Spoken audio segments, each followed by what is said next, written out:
Ever since I got out of the hospital for chronic health problems, my husband has been introducing me to games every evening. One game used to be about doing things while my eyes are blindfolded, involving puzzles, Rubik's Cubes, shaped objects, etc. We take turns to do it just for entertainment. A couple of days ago, he was trying to get me to sign papers while wearing a blindfold. I refused to do it because he never lets me take a look at what I'm signing, neither before nor after. He says he was just trying to see if I could leave the same signature every time I signed, but I couldn't help feeling uncomfortable. I told him I didn't want to play this game unless and until he showed me the papers first. He said, "Never mind then," and stopped bringing it up. Last night he tried to convince me to give it a try and even volunteered to go first. I asked if he would show me what I was going to sign, and he made a face and said, "No, it's the rules and I should respect them." So I refused, and he kept on about how I kept acting worried and suspicious for no reason. He said I don't trust him, and he was hurt by finding that out now after everything we'd been through. So we argued, and I told him to drop it and not bring it up again, period. He was mad despite saying it was no big deal. He was obviously upset with me and kept talking about how I didn't trust him and that I was out of line to assume or suspect anything from him like this. I might be paranoid, but I couldn't help it. I think I was the idiot to him after he stood by my side when my own family didn't even visit. I might be the idiot for giving him the impression that I don't trust him and hurting his feelings. Not the idiot. The fact that he won't let you see your signature is a huge red flag.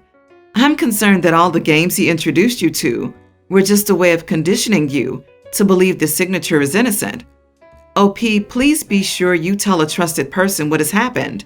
Perhaps an attorney can help you draft a document that says anything you did sign since you left the hospital was not signed under your own free will. Also, your husband needs to know that other people are familiar with these games he's been playing. That was my exact thought as well. OP's husband was conditioning her. Once he thought he had her sufficiently conditioned, he brought up signing things. I mean, who does this? What kind of game is this? It's definitely sus. OP, this is highly suspicious. Obviously, he wants you to sign on something important. Financial documents, loan, will, property, divorce papers. The list could be endless. Do not sign on anything blindfolded. I would add, do not sign on any blank paper from now on. A fun challenge would be doing it on a Post-it note, not on something that can be described as papers with actual text on it. That's a secret. The closest I can come to benefit of the doubt would be some surprise, like those idiots who act like they're cheating while planning a proposal, though I'm struggling to come up with a positive surprise that would require her signature. See, if he were smarter, he would have started with other words. Marshmallow, Mississippi, banana. That would be funny. Then later asking for a signature would be less sus. Or just doing it for fun and never asking for a signature would be the normal thing. My art teacher had us draw with our eyes closed. It turned out really neat. I drew a horse, kind of Picasso-y. The game might have been harmless, but not letting OP see the papers or the result of this game is strange. Not the idiot, but ask to see those papers. They exist. Do not take no for an answer. If you see those papers, you might not decide to divorce. If you don't see them, get a divorce. Write a random name huge in the middle of the paper. If he gets mad, something's up, because if it's just a game, there wouldn't be an issue. You need to tell your doctor what's happening. My 24 female, husband 24, and I are visiting my family. My husband, kids, and I were getting ready to go to our room for bed when my parents started acting really awkward, like something was off. I asked them what was wrong, and my mom quietly told me that my husband should sleep on the couch in the living room. I was a bit shocked because, why? Apparently, my dad doesn't feel comfortable, so I called her and my dad weird and told my husband to ignore them. We finally put our kids to sleep and are getting ready to sleep when my mom barges into the room while we're changing and says she doesn't want us in the same room alone in her house. My husband is freaking terrified at this point because he was in the middle of changing.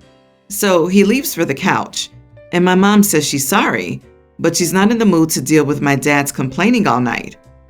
I pointed out that my younger sister, 21, and her husband have slept in the same room at their house multiple times, and she's never said anything.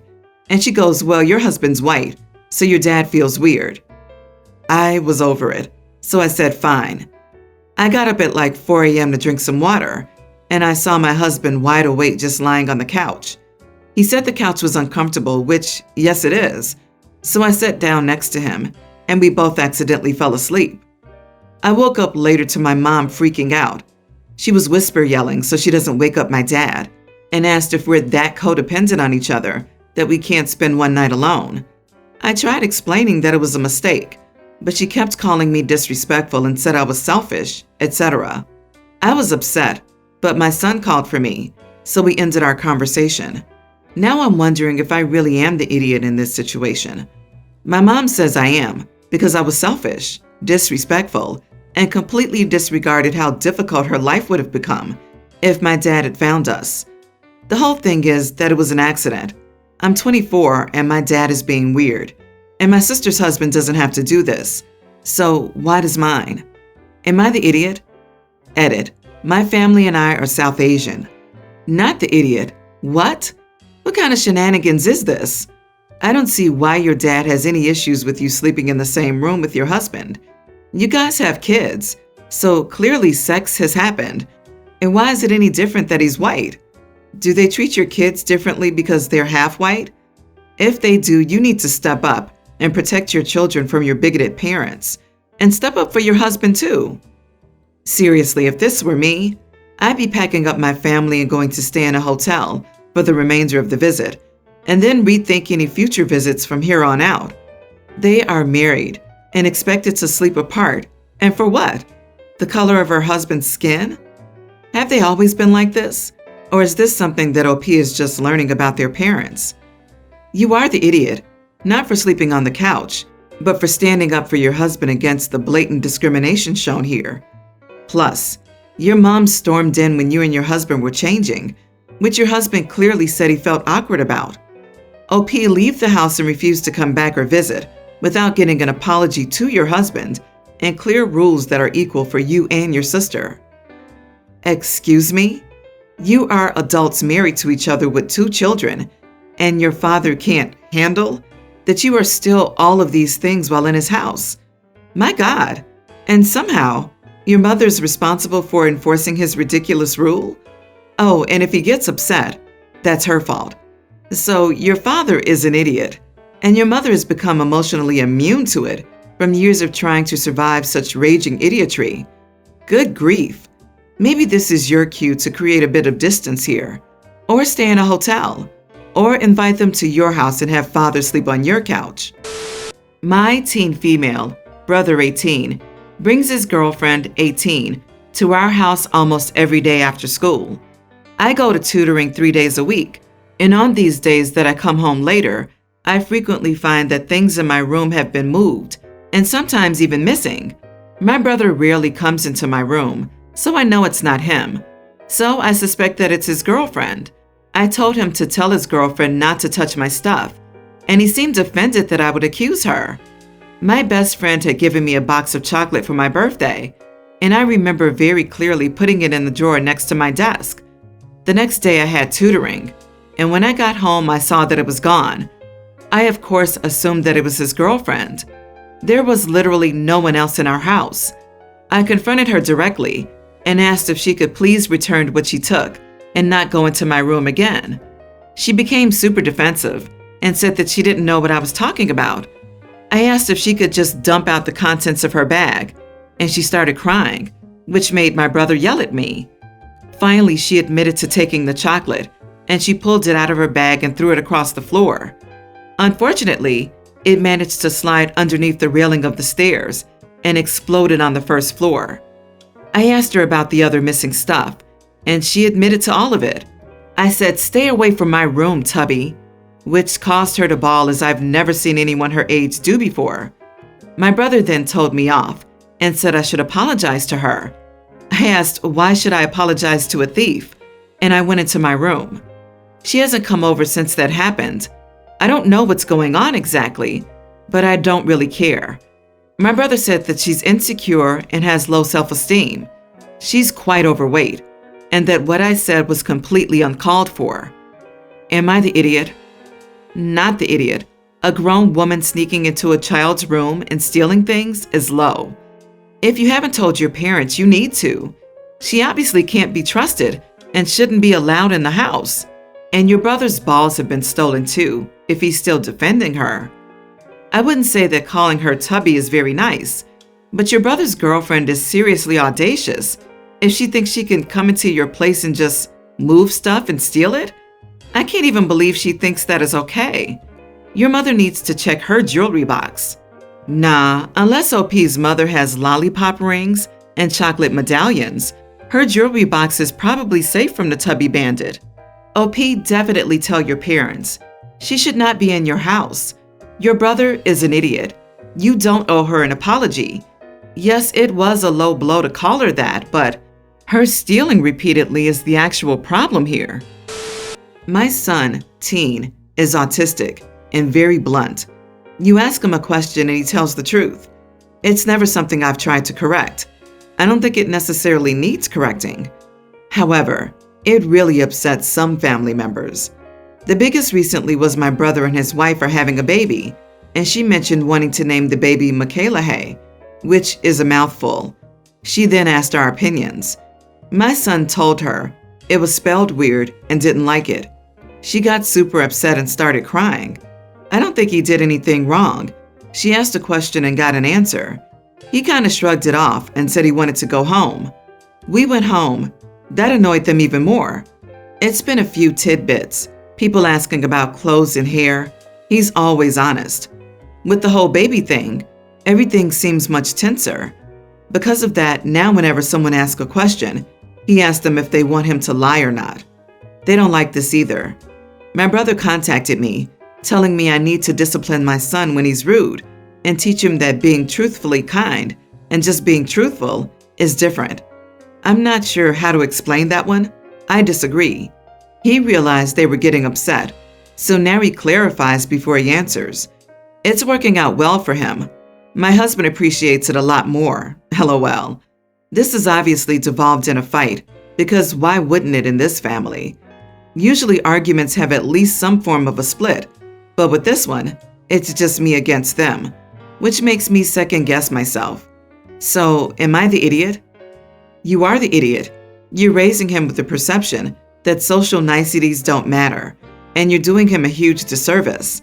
You're failing him as a parent, and you're a huge idiot for letting your hang-ups about how things should be keep you from raising your son for how the world is. The situation you describe will be repeated again and again in your son's life, and he's going to find it hard to fit in and keep friends if he's unable to wrap his head around something as simple as the social white lie. It doesn't matter his diagnosis. Society doesn't give a crap.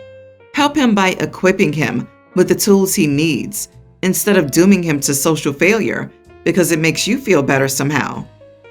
Everyone's the idiot here except your son. They, as his family, need to be more understanding.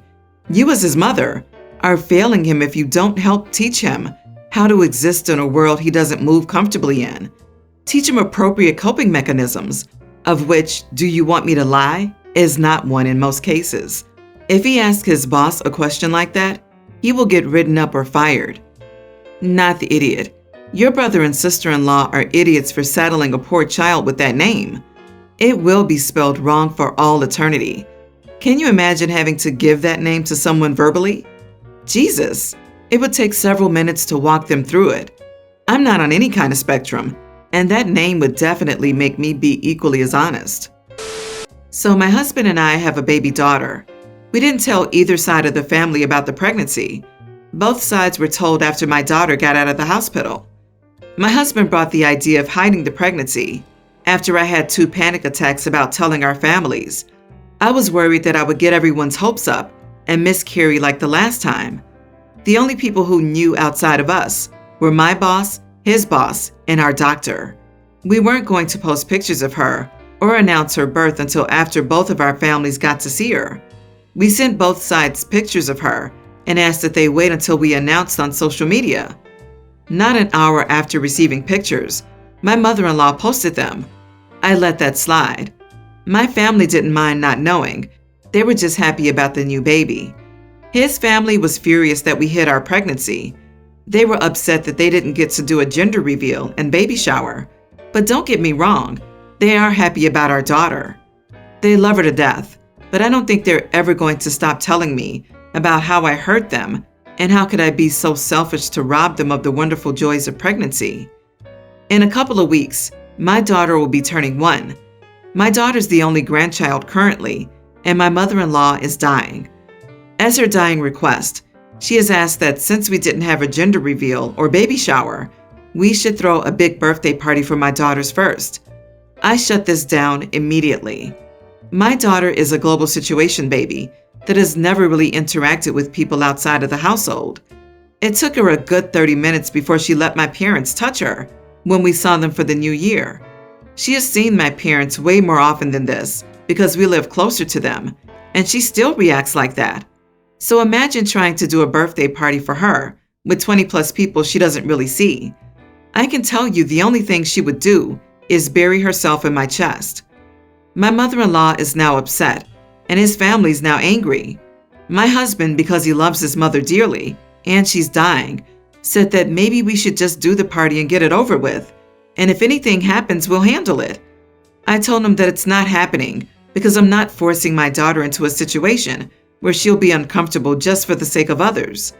And 2, it isn't we who will handle it. It will be just me. I will be the one to deal with an inconsolable infant because in a new situation like that, she won't let him touch her. I will have to deal with family who doesn't understand boundaries, trying to touch or hold her, which would only upset her more. My husband agreed, apologized, and dropped it. But I'm still the idiot at the end of the day because I hid the pregnancy and I refuse to carry out the dying wish of a grandma who wants to celebrate the life of at least one of her grandchildren before she passes. You are the idiot. Okay, it's your choice, but you are not going to harm or traumatize a 1-year-old by having them around a few new people. Not at all. Even if the baby cries at first and is uncomfortable, they will be okay. Heck, childhood is actually mostly filled with new experiences, many of which take getting used to. At the end of the day, it's your choice, but to try to use an argument that it would harm your baby is somewhat dishonest. Unless there is some other compelling reason and you just don't want to grant a dying wish, do it for the sake of family. Agree. She's raising a child who will develop an attachment issue. Children need to have the opportunity to be challenged and learn how to explore these situations safely. Instead, she's letting her anxiety determine what social and development opportunities her child has. This can lead to anxious children and anxious adults. You are the idiot, OP. Your obligation to your child is to prepare her, not shelter her. Or worse, use her to shelter yourself. So what if she buries herself in your chest? Laugh it off, stroke her hair, and keep going. It's your mother-in-law's last birthday with your daughter. She wants to celebrate life as she's staring at death. She wants her family. I don't think that's unreasonable. You are making something about you when you could be teaching your daughter to make it about someone else.